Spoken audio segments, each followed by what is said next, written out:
It's been a busy year for State Senator Marlon Kimpson, from gun reform to the one-year anniversary of Mother Emanuel to his re-election to Hurricane Matthew. In this edition of Quintin's Close-Ups, I speak exclusively with him one-on-one. Senator Kimpson, it's good to see you again. Good to be with you. I appreciate it. Always good to be with you. Yes, sir. As a matter of fact, we saw each other at Jim French's 90th birthday roast on Saturday night.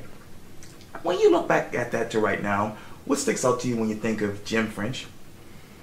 Well, it was his 90th birthday, so I was happy to be there among his family and close friends. He and I are not close friends. In fact, I did not hear about Jim French until I moved to Charleston. But when I moved here, to be clear, Right. I heard about the newspaper. And as I mentioned at the event, I think it is important for people to subscribe to the Chronicle. That paper has been in existence for 45 years and serves the community and gets out news that is not always covered by the Post and Courier and the state newspaper. So I've always heard good things about him, and I was pleased to be there to present him with a Senate resolution for his work. Right. One thing about Mr. French, he is very opinionated, and as you heard at the roast, either he has a high opinion of you or he may think otherwise, but nevertheless he's going to let his opinion be reflected in his editorials or the editorials that are in his paper. And I think it's important in journalism these days to tell a story and allow the community to have a vehicle to get the news out. That's right. Let me turn to Hurricane Matthew, because that was Jim French's birthday roast, that is, was post because of it. Obviously, we were impacted by Hurricane Matthew in some shape, form, fashion. When you think of Hurricane Matthew, what goes to your mind? Well, first of all, I'm just prayerfully thankful that it wasn't as bad as initially projected. Yes, there's still people suffering from damage to their homes and damage to property. But by far the eye of the storm was not as bad as it was initially projected. I thought it was an exercise. Right. I've applauded the governor for the work that she did evacuating the city. Right. And giving instructions to all of the residents in the affected areas on how to evacuate, and those that could not evacuate for shelter and assistance. Now there's a lot more work to do. We have to begin to, and it's already begun, that we're assessing the damage. Yes. And making sure that the federal aid, which thanks to our president was immediately approved. And that's why it's important to have a president who understands natural disasters, and that you can't play politics with the approval of a federal disaster area, because with that comes resources. Right. And thankful to President Obama, he immediately responded and is providing those necessary resources. You know, look, here's the other thing a lot of people don't know. They say, well, why didn't you evacuate? Well, you know, I received many calls during the storm and before the storm, people who simply just can't evacuate. Right. There was one call I got from a gentleman who was bedridden, and we made the appropriate, we provided the offer to accommodate his special needs. There was another 2 senior housing facilities that could not go to a shelter with no beds. Right. So we were able to accommodate those two facilities and provide them with beds so that they didn't have to sit up in chairs. And many of them took advantage of that opportunity. So there are a lot of requirements that a state needs to be ready and prepared to deliver to its citizenry, a significant number of which cannot evacuate due to whether due to medical needs or due to the lack of resources to travel. And I think we were spared the worst, but it was a great demonstration in our level of preparedness, I thought, is exhibited by our first responders and our governor and her staff and many of the local agencies that were involved in the respective jurisdictions. Before Hurricane Matthew, the gun reform panel stopped here in Charleston. I know that you heard from a lot of people, because I know, from what I understand, I believe you filibustered it so that this could happen. When you think about the gun reform push that you are trying to initiate, why gun reform? Why now? Well, as you know, I filed sweeping gun reform legislation in the aftermath of the Mother Emanuel church shooting. I could not sit idly by and kowtow to the special interest groups that by far before I got to the General Assembly passed every gun expansion bill, regardless of whether it made sense or not, in the state of South Carolina. Guns and bars is an example of that type of legislation. When we learned that Dylan Roof's background check was never completed before the gun purchase, then I thought it was incumbent upon us in the General Assembly to act. And as a consequence of the federal agencies that was responsible for doing the background check, they simply just did not have enough time to get it right. They found the information that, had they found it earlier, would have prohibited him from buying a gun, but because they only had 3 days to do it, they didn't find that information until after. They never cleared him. Okay. It was all a delayed status. But when they found the information that would have prohibited him from buying a gun, by that time the gun dealer, the 3 days had expired and was legally had the discretion to sell the gun. So the gun dealer didn't do anything wrong. He just exercised his discretion to go ahead and sell the gun.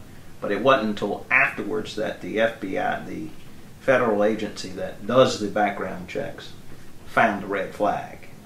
And so, look, why not have expanded background checks? Three days is an insignificant time period and too short, in my opinion, to get everything done. And what you should know is 92% of gun sales that have background checks, 92% of the time, that comes back and clears within a matter of minutes. So what we're talking about, and I don't have the South Carolina numbers, but nationally, 92% of all background checks come back within the first 3 minutes. And either you're clear or you're denied. It's that 8% of the time where there are some questions that arise when the application is processed that they have to go to work and try to get their work done in 3 days. Well, here's one of the problems we face. Okay. Oftentimes, the federal government agency has to resort to picking up the telephone, calling county courthouses, to research backgrounds, criminal records. They do not have access, as far as I'm aware, to the clerk computer databases. People go on vacation at the clerk of court. they got a number of other duties they're responsible. And I know when they get back from vacation and a coffee break, the first thing they do is call and spend time on the phone with the people in West Virginia. That's where the agency that conducts the background check is based. The first thing they do is return that call. That's really a joke. You know, they don't. That's probably not the first thing they do. They got other work on their desk. So why not have all of these databases computerized?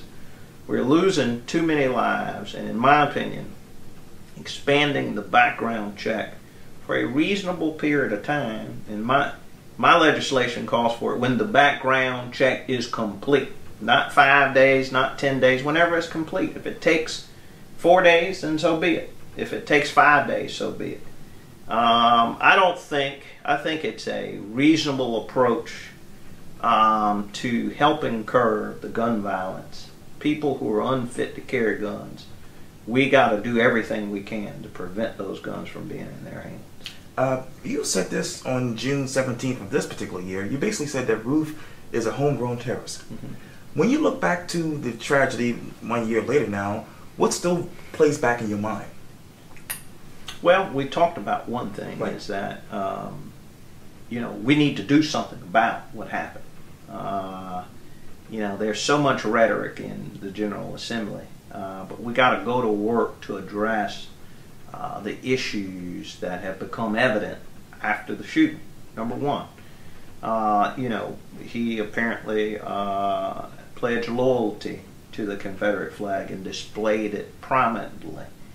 Well, the General Assembly, we don't always agree on much, but in that rapid speed, right, I think we had the legislation filed within 10 days, right, or 15 days after the shooting. But within 60 days, we removed the Confederate flag. Now, granted, it may have been a shorter period of time than that. It may have been 30 days. I have to go back and look at to see when exactly the bill passed.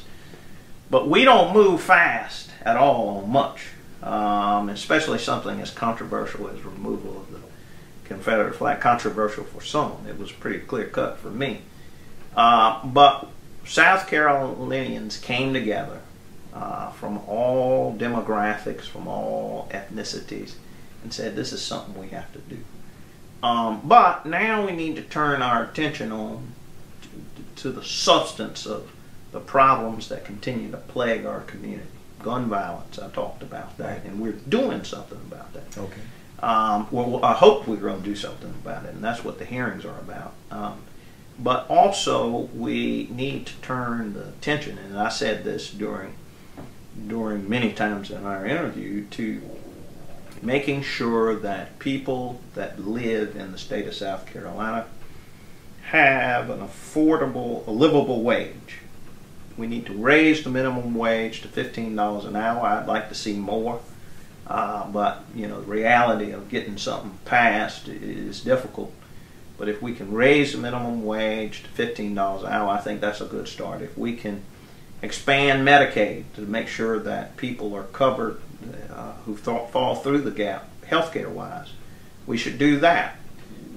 We should take every opportunity for government procurement and awards to make sure that those awards are reflective of the diversity of our state. People got to have, people have to see that the American dream is real to them. You work 40 hours a week, you shouldn't be on government subsistence. We got to be able to raise the minimum wage so people will work harder and they know that they're earning more money. The rich have gotten richer, and the middle class and poor people wages have remained stagnant. We've passed all kinds of economic incentives for companies to come to South Carolina, but nothing for the working class.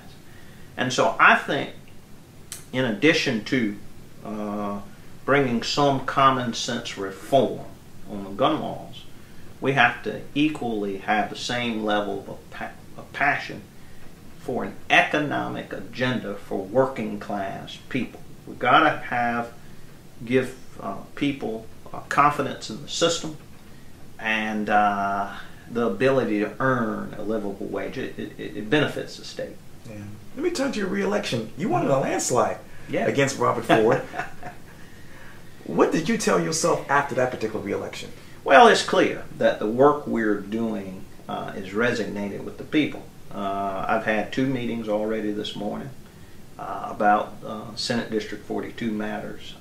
We are busy legislating. We work extremely hard. We have long hours of preparing.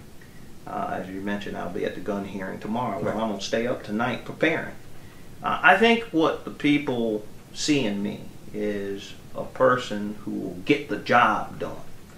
And much of that is not for show, but for results. Okay. And if you look at the legislation I've been involved in, right.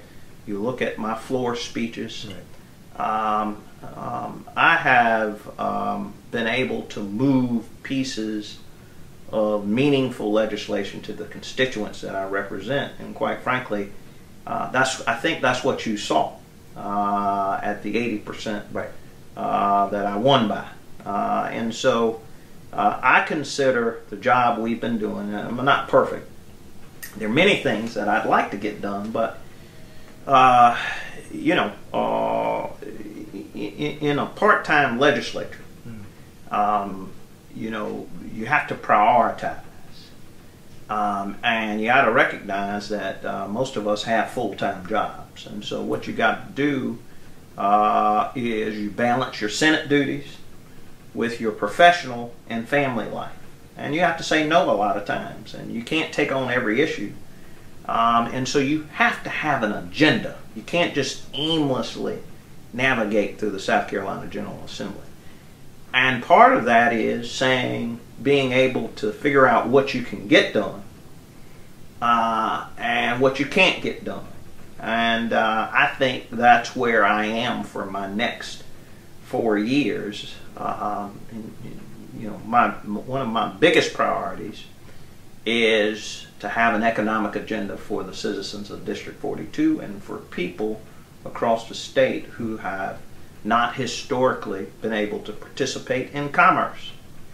And if I don't do anything else in 4 years, if I can improve the economic well-being of citizens who've been historically not included, then I consider that a job well done. So it's going to be a focus on economics. Am I going to be at every press conference for issues like the school district or another police officer shooting? No, I'm not. It's not the best use of my time. Somebody's got to figure out where the money is going and follow the money so that we can have an agenda, an economic agenda for the next 4 years. And so that's what I'm going to be focused on. As you know, I have current projects in the district with Medical University of right. South Carolina, the Children's Hospital. Right. We're working with the school district. They're moving their minority procurement numbers. They're increasing. There was an article in the Chronicle right. Several weeks ago. And we're also working with the Charleston County Airport. I hope to have a major announcement there in the coming weeks, working with the aviation board there, about including people who have not been the beneficiary of government contracts. Now, I'm not a marketing agent for particular companies. Right. My job is not to go to MUSC or Charleston County Airport or any other entity and mandate that they hire a particular company. My job, I view my role in increasing opportunities for quality businesses that have not had that opportunity before. So in other words, businesses will have to be prepared, but if they're prepared and they're qualified, we want to make sure that the opportunities are available for them to get those contracts. Okay. And historically that has not happened. Wow. You talk about the next 4 years and the things that you can't get done. Will you be able to get that done if you run for governor? You know, actually, governor is a bigger office. I might be able to get some of those things done with executive orders. Okay. I won't have to go through the legislature. But, you know, here's the thing, Okay. Quintin. Right now, my focus is on the Senate district and my family. Okay. And, of course, I am a full-time lawyer. Oh, yeah. I flew in last night at midnight. I was on the West Coast. Ooh. As I mentioned, I've already had 2 meetings this Right. morning. My law practice is a very busy one. The only options that would be available to me for higher office would be full-time jobs. Okay. And so, you know, I'd have to make a decision whether, if an opportunity opened up, whether I could leave my full-time law practice, and then also what happens to the impact on my family. Okay. But I'm not going to say no. In fact, I'm looking at the math that is a result of this presidential election. I think, quite frankly, if Secretary Clinton does well in South Carolina, there might be a path for us to elect, turn the state blue, for us to elect a Democrat. And in my view, if we're going to elect a Democrat, it needs to be someone who doesn't spend too much time pandering to issues that don't motivate and excite and bring meaningful change to our base. In other words, all of the issues that I've discussed with you, raising the minimum wage, health care for all, increasing economic opportunities, you know, that is a prescription, in my opinion, for a working class agenda. It's time that we have leadership at the top who's concerned about the working poor, people who have been really neglected, in my view, under the Republican control for the last several decades. We got to have a paradigm shift, and we need a candidate running for governor and other statewide offices who believe in that agenda. Okay. That is awesome. Well, State Senator Marlon Kimpson, it's always good talking to you. Thank you so much. Good seeing you. I'm glad to spend some time with you as always. Anytime. I appreciate this. All right. Thank you.